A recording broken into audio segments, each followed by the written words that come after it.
Bubble, bubble, toil and trouble. Stay tuned for a fun Halloween project.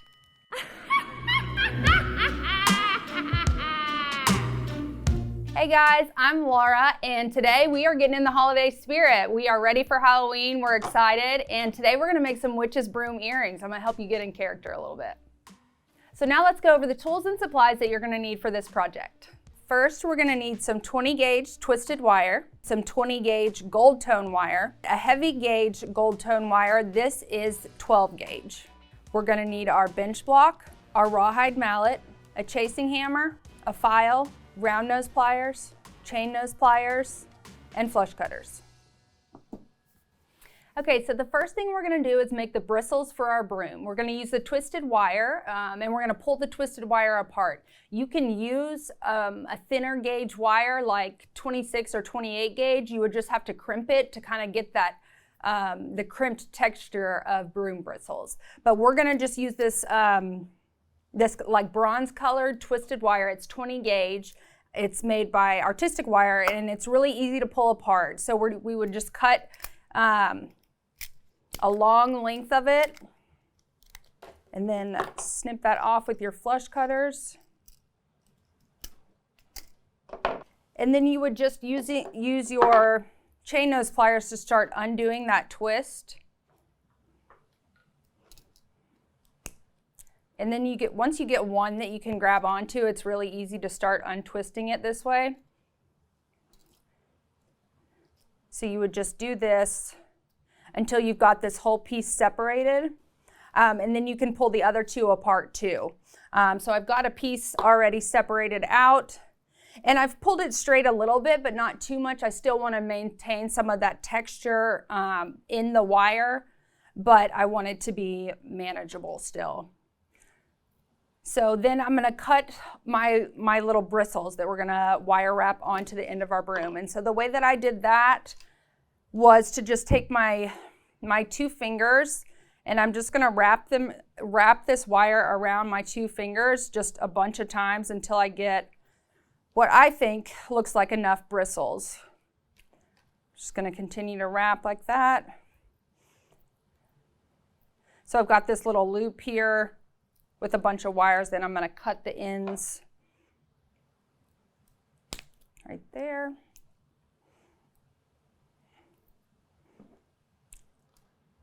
And then down here. And it's okay that they're different lengths, because when you think about a broom, you know, especially like an old-timey broom, all your bristles are different lengths, and that's kind of the look that we're going for. So then I would just straighten these out a little bit, kind of get those curls out of the ends. And I'm just gonna add these to my little pile here. And then I wanna keep like about a foot to a foot and a half of this like singular piece of the wire, because I'm gonna use that also to wire wrap the bristles onto the stick of the broom. So I've got a good little collection of bristles going. Straighten these out a little bit too. And as you're doing it, as you're wire wrapping these bristles onto your broom handle, some of these are gonna fall out a little bit, and that's okay. I'm kind of gonna overfill the broom with bristles and then let some of them naturally fall out. That way we still have enough once we get it all wire wrapped on there. So I've got those ready to go, and I'm just gonna set that aside, and now we're gonna work on our broom handle. And that is where I'm using this 12 gauge wire. Any thick gauge wire you have, you could use 18 or 16 if you have that gauge. I wanted kind of a substantial looking handle for my broom, so that's why I went with a super heavy gauge. But if you don't have a super heavy gauge, just go with the heaviest that you have, and you can double it back if you need to. If it's not thick enough looking for you, you can twist a couple pieces together and make a cool twisted handle. I just wanted the handle to be substantial. So we're gonna cut about 2 inches of this gold tone 12 gauge wire. So I've moved my board out of the way, and I just wanna hammer out my little piece, my 2-inch piece of wire, so that it's nice and flat, not too flat, because we're gonna add some some natural or organic looking bends to the wire, but I just want to get any sharp curves out of the wire. So with my rawhide mallet, I'm just going to give this a couple taps and get it flattened out.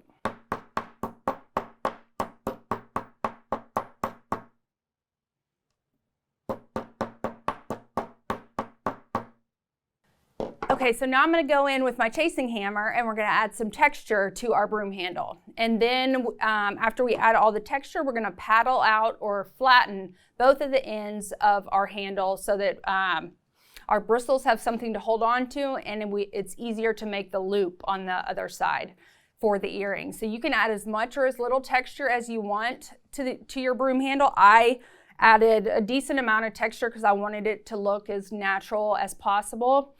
Just make sure you're texturing on all sides and kind of getting an even amount of texture in whatever amount you decide to do. Just make sure you're doing it on all sides. So I'm going to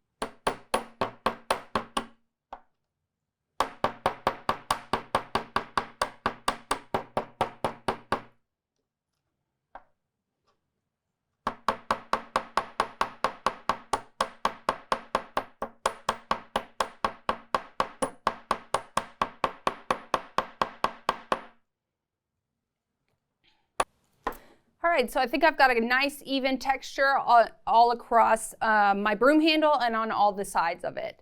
So now I'm just going to paddle the ends out. Like I said, we're just going to flatten it really, really flat on both ends. So it's going to take a little elbow grease.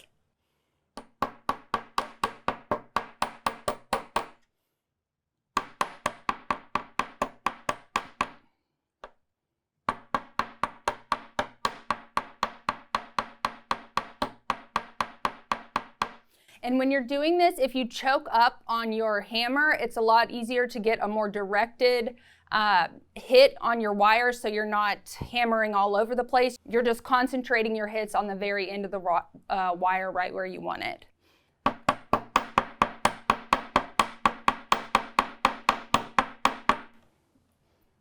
And I'm going to turn it over and I'm going to do it from the other side too.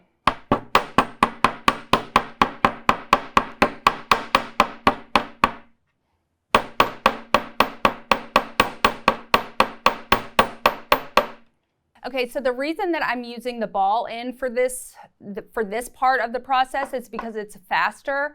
You can move more metal with one strike with the ball end than you can with your flat end. With your ball end, you're getting a deeper hit. With your flat end, you're getting a shallower hit that covers a wider surface area. But I really want to concentrate my swings right on the end, so that's why I'm using the ball end.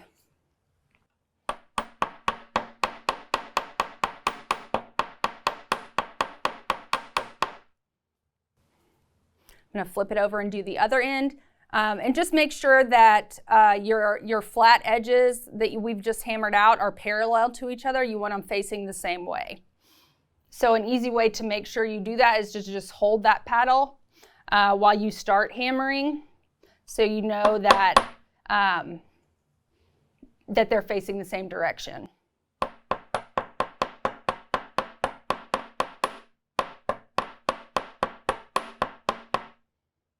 And once I get that started, I can move my hand up and it's a little bit easier to hold.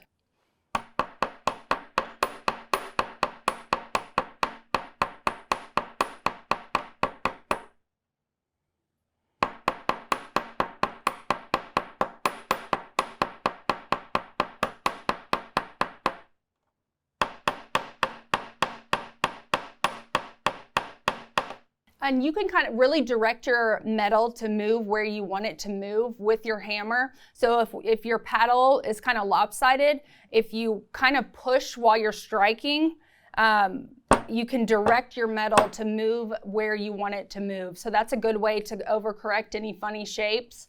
Or if one side is thicker than the other, you can really direct your metal and force your metal with your hammer to move where you want it to move.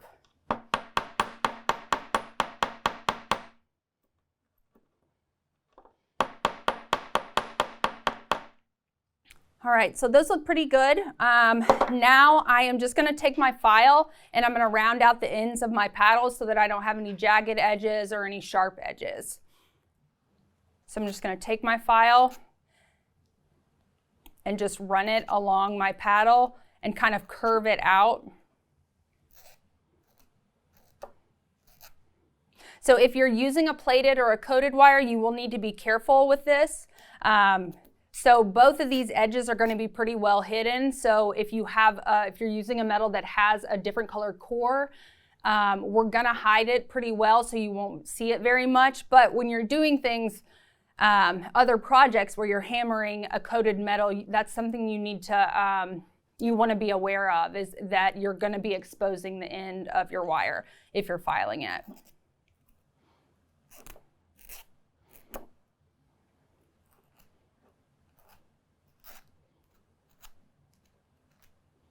And so now we've got a really nice kind of rounded paddle on both ends. All right, so now we're gonna bend the top part to make the hook that we're gonna attach our ear wire to. So this kind of also requires some elbow grease because it's such a thick wire. So we're gonna go in with our round nose pliers, just grabbing it pretty tight, kind of right below that paddle. And it's easier to bend your wire than it is to rotate your plier. So because this is so thick. So push your wire and get that bend started. So you've got a little bit of a hook. And then I'm going to go in with my chain nose pliers and I'm going to flatten that paddle down.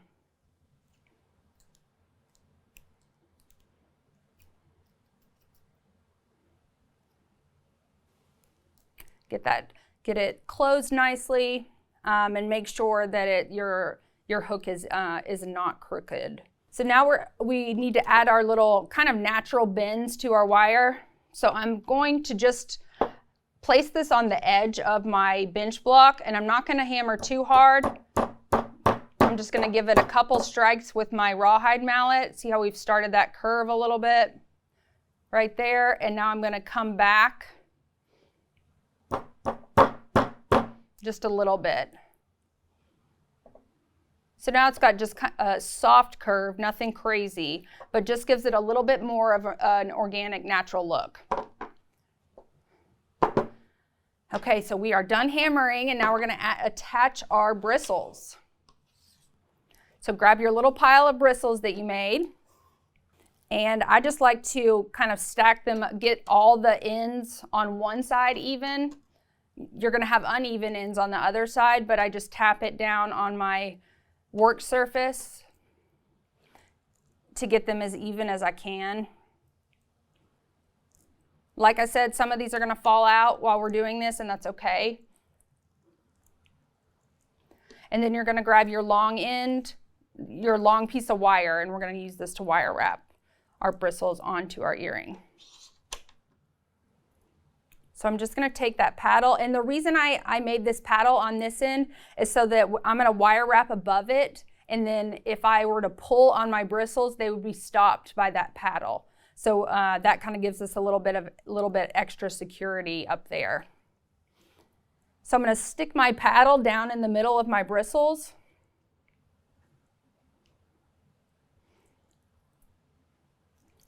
And I just want to make sure that my core or the broom handle is covered nicely on all sides by these bristles. Then I'm going to take my longer piece of wire and I'm going to start my wrap. Hold it with my thumb in place. And then I'm just going to start wrapping and wrapping really tight and kind of adjusting those bristles as I need to while I'm wrapping. If I start to see that broom handle, then I can rotate these around and get it nice and covered up. But we're pulling really, really tight here. And then I'm going to wrap this end and get it pulled tight. One way that I really kind of give myself a little bit of extra tightness or try to pull any slack out of my wire is with my chain nose plier. I'll grab at the base of my wrap with my chain nose plier and roll, and I'll just continue to roll until it breaks. like that. And that's how I know I've pulled all the slack out of that section that I can get. So I'm just going to continue wrapping until I've got a section that's even with my other earring. So I just want to make sure that I'm doing a section that's as long as my other piece.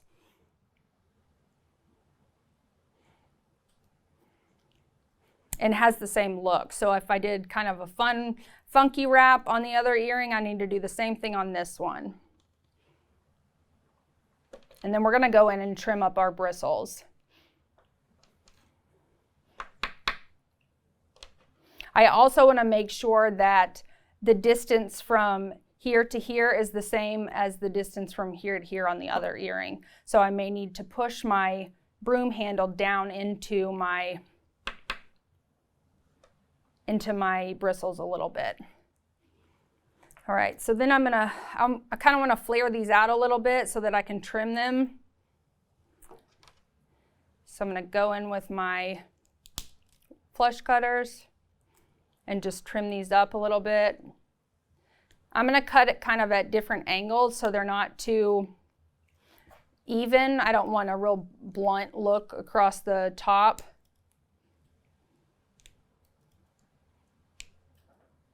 Again, trying to make it look as organic and weathered and well used as I can.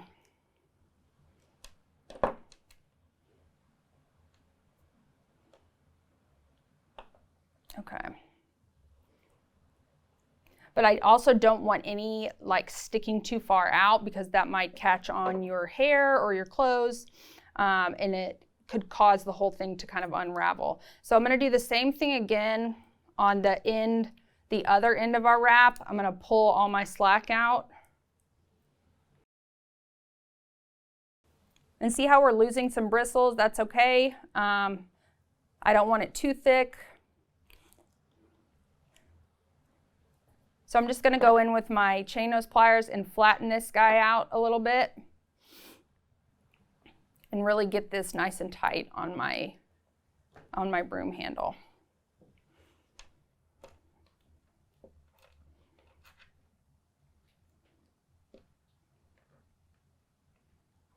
And now I'm just going to trim up my bristles so that they're close to the same length as the other one. Again, just kind of, I'm doing like a little bit of a tapered cut, but not too tapered and not too much of a straight edge.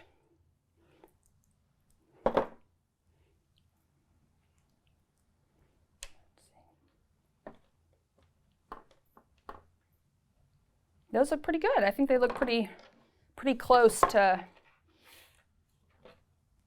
each other. So yeah, I think that looks good. Okay, now we're going to make our ear wire.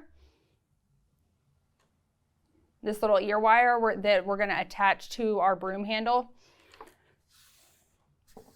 So I'm just going to grab this 20 gauge bare gold wire. And I'm going to make a little ear wire. Just cut about 2 inches. That's a little bit more than we're going to need, but I want to have some wire to hold on to while I'm bending my ear wire. So I'm going to grab about 6 millimeters in on my plier and make a loop. And then I want this loop to be, so this is a little bit different than other ear wires. I want my loop to be perpendicular to the part that goes through your ear. So I've got that straightened out right there. And then I'm going to go in with a rounded shape. I used my hammer for this part, for this particular one.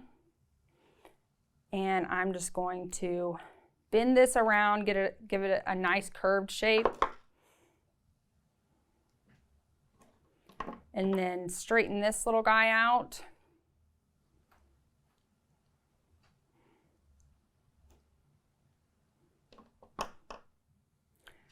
And then we'll cut our tail off. And I'm just going to go in and hammer this a little bit so that I can work harden it so that it doesn't pull apart or deform when we're putting it in our ears.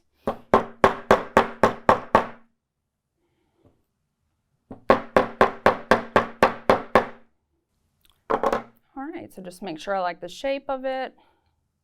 And now we are ready to attach our broom. So I'm just going to open up that little loop that I made.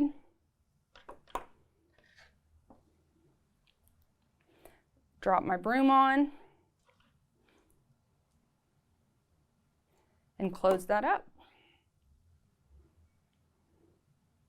And then we're all done.